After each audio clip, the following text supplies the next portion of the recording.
안녕하세요. 김성학 변호사입니다.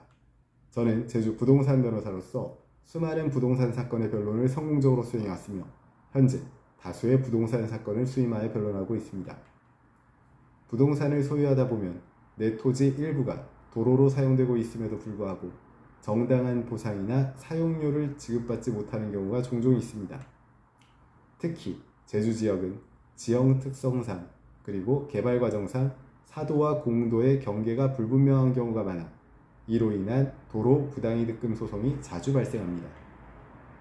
오늘은 제주 부동산 변호사의 시각에서 도로 부당이득금 소송의 개념과 주요 쟁점, 효과적 대응 방안에 대해서 설명드리겠습니다.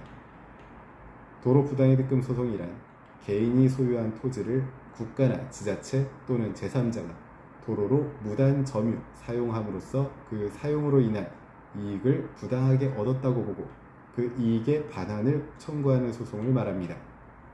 즉, 공공기관이나 타인이 법적 근거 없이 사유지를 도로로 사용하고 있다면 토지 소유자는 그만큼의 임료상당 부당이득금을 청구할 수 있습니다.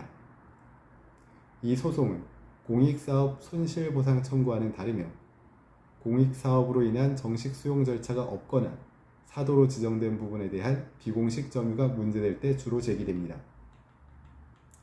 민법 제741조는 법률상 원인 없이 타인의 재산 또는 노무로 인하여 이익을 얻고 그로 인해 타인에게 손해를 가한 자는 그 이익을 반환하여야 한다고 규정하고 있습니다. 부당이득금 소송은 이 조항을 근거로 하여 도로 점유자가 정당한 법적 근거 없이 사유지를 사용했다는 점을 입증해야 합니다. 도로 부당이득금 소송은 단순히 내 땅을 썼다는 주장만으로 승소하기 어렵습니다.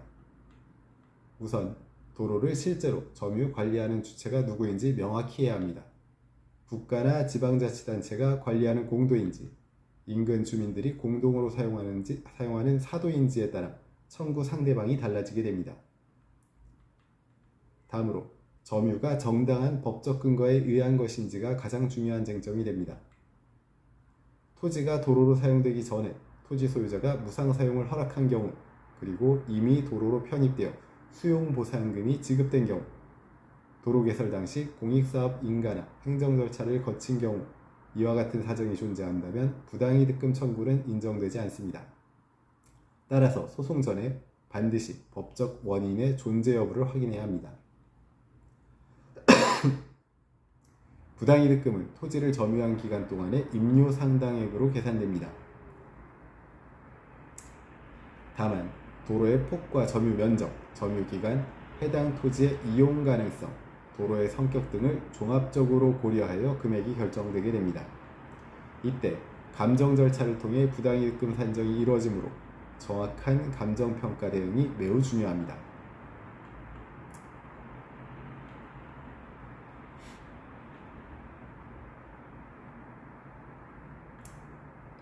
현재 부당한 도로 점유로 인해 손해를 보고 계시다면 언제든지 제주 부동산 변호사 김성학 법률사무소를 찾아주시면 신속, 정확한 해법을 제시해드리겠습니다. 조금이나마 도움이 되셨으면 합니다.